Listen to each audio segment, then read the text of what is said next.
Municipal bonds are debt securities issued by states, cities, towns, counties, political subdivisions, and even municipal authorities like the Port Authority of New York City. Municipal bonds are popular with investors because of the tax status of their interest income. There are three tax statuses for municipal bond interest income. The first is a municipal bond that is triple tax-free. This would be an intrastate issue, a municipal bond that is issued within one state and sold only to the residents of that state. The second would be an issue by a territory or possession of the U.S. like Puerto Rico.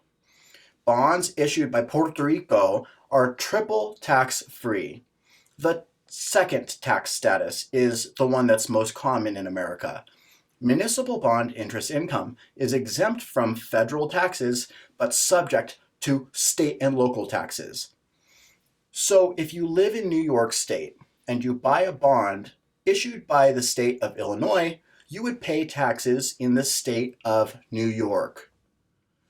But the bond interest would be exempt from federal taxes. The third tax status is a bit more tricky. In this case, the interest on municipal bonds would be subject to full taxation under the alternative minimum tax rules of the IRS. So what municipal bond would be subject to full taxation? It would be the interest income from private purpose, non-essential municipal revenue bonds. These would be for projects that is not an essential element of a municipality. These would be subject to taxation under the alternative minimum tax rules, and you would pay federal, state, and local taxes on these bonds. It's important to remember that the tax status applies to the interest income. It does not apply to capital gains on municipal bonds. Capital gains on all bonds are subject to full taxation. Now, let's look at the types of municipal bonds. The first type we're going to look at is known as a general obligation bond, or a GO bond. It's commonly referred to as a GO bond. This bond is backed by the full faith and credit and taxing power of a municipality. When I use the term taxing power, I'm referring to primarily property taxes, although it could be backed by sales taxes as well as income taxes, depending on the municipality. Let's talk about municipal property taxes for a minute. Property taxes are assessed at a mill rate. What is a mill? It is 0.001. That is 1 mill. And you would multiply that number times the assessed value of your property, not the market value, in order to determine your property taxes in a municipality.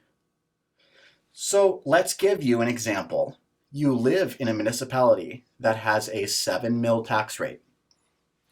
Your property has an assessed value of $300,000 and a market value of $450,000. What, therefore, would be your property taxes on this? If you take the assessed valuation, $300,000, and you multiply it times 0.007, which would be 7 mils, your property taxes would be $2,100. In recent years, many municipalities have issued many more GO bonds, therefore resulting in the municipalities increasing the property tax rates in order to pay off the GO bonds. This has annoyed many taxpayers. So in many of these municipalities, people voted in constitutional statutory debt limits on the amount of debt that a municipality can issue. When a municipality wants to raise its debt limit, beyond the constitutional or statutory limit, it must first go to the public. and hold a public referendum in which the public votes to increase the debt limit. So the only way that the municipality can issue debt beyond its debt limit is via holding a public referendum. Confronted with this constitutional or statutory limit, municipalities tried to find a way around this, and that led to the creation of capital appreciation bonds. These are municipal zero coupon bonds. They're issued at a discount and mature at par value. Although, here's the trick. They're carried on the municipality's books at their discount issue price, not par value. This enabled municipalities to get around the statutory debt limits, which had traditionally been based on the par value of bonds. Another type of municipal bond that's backed by taxes is known as a special assessment bond. In this case, the beneficiaries of the municipal improvement are assessed. So if you live in a municipality where they've put in new sidewalks, new playgrounds, skate parks, new lighting, they've improved the public areas, you are the beneficiary of these improvements. So you are assessed the taxes to pay for it.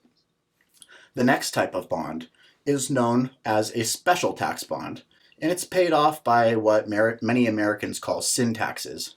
So what sins are used to pay for these bonds? Cigarettes, alcohol, gambling, even certain luxury goods. This tax is known as an excise tax, and it's an example of a flat tax in America.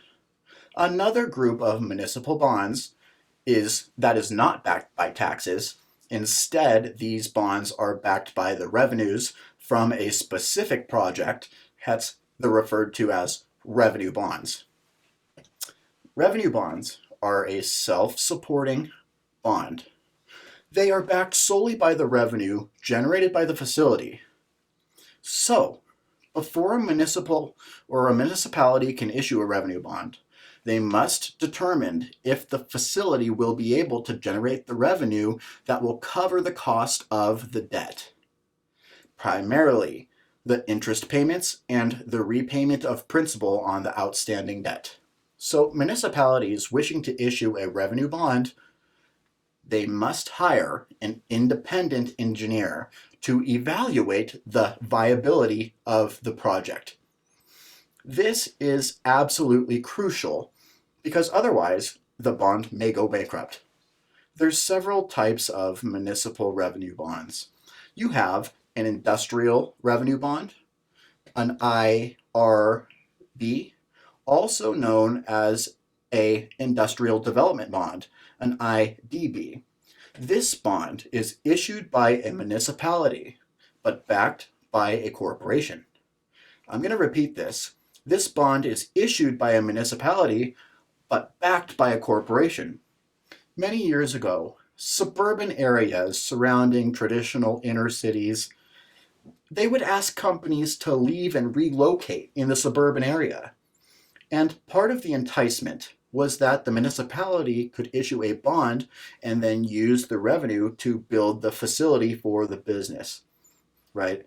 Although the bond was only backed by the business. A second type of revenue bond is known as a lease payment revenue bond. And in this case, the municipality builds the building, owns the building, and it leases it out to other businesses or organizations in that municipality. So in this case, the bond is backed solely by the rental income generated by the facility. Another type of revenue bond is known as a double barrel revenue bond. Think double barrel. In this case, there might be some doubt as to whether the specific project will indeed be able to cover its expenses. Therefore, this bond will be first backed by the revenue generated by the facility, and then it will be backed by taxes. So it will be backed by two sources of income, hence the term double barrel revenue bond. But the taxes are only used if the revenues from the facility are insufficient to pay the interest and principal on the bond. Next, you have a type of bond that is unique to the municipal bond marketplace. It is called a moral obligation bond. If a municipal entity issues a bond and it's worried that it may not meet the obligations, they will insert into that bond a moral obligation covenant. In this covenant, it says that if the issuing entity is unable to meet debt service on a bond, then another state organization or another department of government has a moral obligation to step in and meet the debt payments. However, notice this is a moral obligation, almost a handshake, not a legal obligation. Hence, it's up to the morality of the municipality to determine if they live up to their promises on this issue. Another type of municipal bond is the Build America bonds, otherwise known as BABs, created under the American Recovery and Reinvestment Act of 2009. These bonds are no longer issued, but you still have to know about them for the exam. These were created to compete with taxable corporate bonds. These are taxable municipal bonds, hence they pay a higher yield. However, the proceeds could only be used for infrastructure projects within the municipality, designed to improve and repair some of the decaying infrastructure within the municipalities across America. We have just finished looking at the long-term municipal securities. Now, let's look at those that are short-term. They are often referred to as anticipation notes. They are essentially bridge loans. The municipality will know that money is coming in from another source, but it needs money now until it comes in, right? So it goes and issues a short-term security to bridge that need until the revenues come in. These securities have memorable names. They are TANs, for tax anticipation notes. A municipality has money coming in from property taxes. It needs money now until all of that money comes in. It will issue a TAN, a tax anticipation note. You have RANs, which stands for revenue anticipation notes. That's money coming in from a facility or project that's in a shortfall. It will issue a RAN. You also have TRANs, tax and revenue anticipation notes. You have a GAN, a grant anticipation note. You see these primarily used in the public transportation sector, where the government gives money to municipalities as a grant to cover certain of the costs of public transportation. If that money does not come in on time, the municipality will issue a GAN to cover the shortfall. These are classic versions of bridge loans to cover a shortfall, albeit a temporary municipality's cash flow. As many municipalities issue more and more debt, they became rightfully concerned with the long-term interest costs. They began to look for a product that would allow them to pay below short-term rates on products that had a long-term maturity. One of the first products that enabled them to do this was known as a variable rate demand note, VRDO. This was a weekly renewable municipal note.